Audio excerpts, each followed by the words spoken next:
اعوذ باللہ من الشیطان الرجیم بسم اللہ الرحمن الرحیم اللہم ارحمنی بالقرآن واجعلہ لی اماما ونورا وہدی ورحمہ اللہم ذکرنی منہ ما نسیت۔ اے اللہ، اس قرآن میں سے جو کچھ میں بھول گئی ہوں وہ مجھے یاد دلا دے۔ وعلمنی منہ ما جہلت، اور جس چیز کا مجھے علم نہیں ہے، جس کے متعلق میں جاہل ہوں، وہ علم مجھے عطا فرما دے۔ وارزقنی تلاوتہ آناء اللیل وآناء النہار، اور مجھے دن اور رات کے لمحات میں اس کی تلاوت کرنے کی توفیق عطا فرما۔ وجعلہ لی حجۃ یا رب العالمین، اور اس قرآن کو میرے لیے حجت بنا دے اے تمام جہانوں کے رب، آمین ثم آمین۔ نیکسٹ سورہ عنکبوت ہے۔ اس کا نام اس کی آیت نمبر 41 سے لیا گیا ہے، اور عنکبوت کے لفظ کا مطلب ہوتا ہے مکڑی۔ یہ سورہ مکہ کے اس دور میں نازل ہوئی تھی جب کفار نے مسلمانوں پر شدید قسم کے ظلم و ستم شروع کر دیے تھے، اور اس کے نزول کے بعد کچھ مسلمانوں نے حبشہ کی طرف ہجرت کر لی، کیونکہ مکہ میں جیسے ہی کوئی اسلام لاتا تھا، اگر تو وہ غلام ہوتا تھا تو اس کا مالک اس کو بری طرح مارتا اور پیٹتا تھا، اور اگر وہ کوئی تاجر ہوتا تھا تو لوگ اس سے چیزیں لے لیتے تھے لیکن اس کی پیمنٹ نہیں کرتے تھے۔ اگر کوئی کاریگر ہوتا تو اسے کام کروا کے اس کی اجرت نہ دیتے، اور اگر خوشحال گھرانے سے اس کا تعلق ہوتا تو باقی گھر والے اس کے ساتھ بائیکاٹ کر دیتے تھے۔ یعنی ہر مسلمان کو وہ جس سٹیٹس میں بھی ہوتا، کافر اسے ہر طریقے سے پریشان کرنے کی کوشش کرتے۔ آئے اب سورہ کی آیات کے حوالے سے سمری دیکھ لیتے ہیں۔ آیت نمبر 1 سے 9 تک یہ حقیقت واضح کی گئی کہ دنیا میں آزمائشیں ضرور آتی ہیں اور لوگوں کا امتحان لیا جاتا ہے۔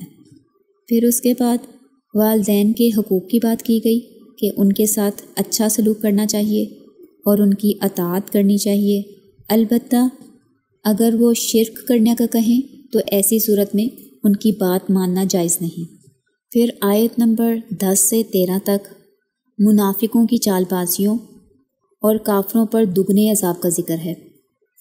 آیت نمبر 14 اور 15 میں حضرت نوح علیہ السلام کا ذکر ہے۔ آیت نمبر 16 سے 25 تک ابراہیم علیہ السلام کی قوم کا رویہ اور اللہ کی طرف سے ان کی آگ میں جو حفاظت کی گئی اس کا ذکر ہے۔ پھر آیت نمبر 26 سے 35 تک لوط علیہ السلام اور ان کی قوم کا واقعہ بیان ہوا۔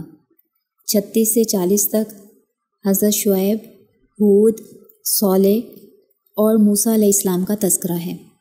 آیت نمبر 41 سے 45 تک شرک کرنے والوں کے لیے مکڑی کی مثال بیان کی گئی۔ آیت نمبر 46 سے 55 تک اہل کتاب سے مجادلے کا طریقہ بتایا گیا، اور 56 سے 60 تک مومنوں کے لیے ہجرت کی آپشن دی گئی اور ثابت قدم رہنے والوں کا اجر مینشن کیا گیا۔ آیت نمبر 61 سے 63 تک اللہ کی قدرت اور اختیار کے حوالے سے مشرکوں کے اعتراف کا ذکر ہے۔ آیت 64 سے 67 تک دنیا کی حقیقت اور مشرکوں کے انکار کو واضح کیا گیا۔ آیت 68 اور 69 میں کافروں کی سزا اور مجاہدوں کا اجر بیان کیا گیا۔ آئیں اب سورت کے جائزے کی طرف چلتے ہیں۔ سورہ کا آغاز ایک سوال سے ہوتا ہے کہ کیا لوگوں نے یہ سمجھ لیا ہے کہ وہ ایمان لے آئیں گے اور انہیں آزمایا نہیں جائے گا؟ ہم نے ان سے پہلے لوگوں کو بھی آزمایا تھا تاکہ ہم جان لیں کہ کون لوگ اپنے دعوے میں سچے ہیں۔ اور پھر سچے مومنوں کی حوصلہ افزائی کی گئی اور کمزور ایمان والوں کو احساس دلایا گیا کہ دنیا عارضی ہے اور آخرت ہمیشہ رہنے والی دائمی ہے۔ پھر اس کے بعد پچھلی قوموں کے واقعات بیان کر کے سمجھایا گیا کہ حق کے راستے میں مشکلات ضرور آتی ہیں، تو حق کے مقابلے میں رشتوں اور قرابتوں کی اہمیت نہیں رہتی، سب سے بڑا حق اللہ کا ہے، اور جو لوگ سرکشی اور نافرمانی کرتے ہیں وہ اللہ کی گرفت سے بچ نہیں سکتے۔ اس کے بعد مشرکوں کے جھوٹے اور کمزور معبودوں کو مکڑی کے جالے سے تشبیہ دے کر سمجھایا گیا کہ سب سے کمزور گھر مکڑی کا ہوتا ہے۔ پھر اگلی آیات میں رسول صلی اللہ علیہ وآلہ وسلم کو کچھ ہدایات دی جا رہی ہیں کہ قرآن پڑھ کر لوگوں کو سناتے رہیں اور مومنوں کو نماز کا حکم دیں، کیونکہ نماز برائیوں کے خلاف مدافعت پیدا کرتی ہے، یعنی گناہوں سے روکتی ہے۔ اس کے بعد اہل کتاب سے مجادلے کا طریقہ بیان کیا گیا، اور پھر کافروں کے معجزے کے مطالبے پر قرآن اور رسول صلی اللہ علیہ وآلہ وسلم کا اسے پڑھ کر سنانا بطور معجزہ پیش کیا گیا، کیونکہ قرآن کی حکمت بھری آیات بذات خود ایک معجزہ ہیں، اور اس پر رسول صلی اللہ علیہ وآلہ وسلم کا ان پڑھ ہونے کے باوجود اچانک 40 سال کی عمر میں کلام پڑھ کر لوگوں کو سنانا بھی کسی معجزے سے کم نہیں۔ پھر نیکسٹ آیات میں مظلوم لوگوں کو ہجرت کی آپشن دی گئی، اور ظلم و ستم کی انتہا پر جو لوگ جان سے ہاتھ دھو بیٹھے ہیں ان کے درجات اور فضیلت بتائی گئی، اور ساتھ یہ واضح کیا گیا کہ ہر جان کو موت کا ذائقہ چکھنا ہے، تو جو لوگ ایمان والے ہیں ان کا بہترین اجر اللہ کے پاس ہے۔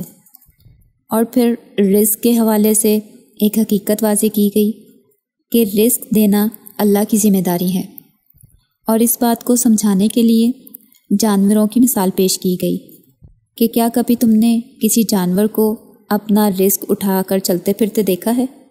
اللہ ہر کسی کو اس کا رزق پہنچاتے ہیں۔ اور ساتھ ہی اللہ کی توحید کے دلائل دیے گئے۔ پھر دنیاوی زندگی کو کھیل تماشا بتایا گیا، اور آخرت کی ہمیشگی والی زندگی کی اہمیت واضح کی گئی۔ اس کے بعد کافروں کو خطاب کر کے سمجھایا جا رہا ہے کہ یہ اس سرزمین میں تمہیں جو امن حاصل ہے وہ اس حرم کی وجہ سے ہے، یعنی بیت اللہ کی برکت ہے، لیکن تم اسی گھر کے رب کی نعمت کی ناشکری کر رہے ہو، اور عین اس حرم کے اندر اپنے گھڑے ہوئے معبودوں کے گن گا رہے ہو۔ اور سورہ کے آخر میں اہل حق کو اللہ کی مدد اور ساتھ کی خوشخبری دی گئی، جو ایسے مشکل حالات میں اور اس تاریک ماحول میں حق کا نور پھیلانے کے لیے جد و جہد کر رہے ہیں کہ ہم ضرور انہیں اپنے راستوں کی طرف گائیڈ کریں گے اور کامیابی عطا فرمائیں گے۔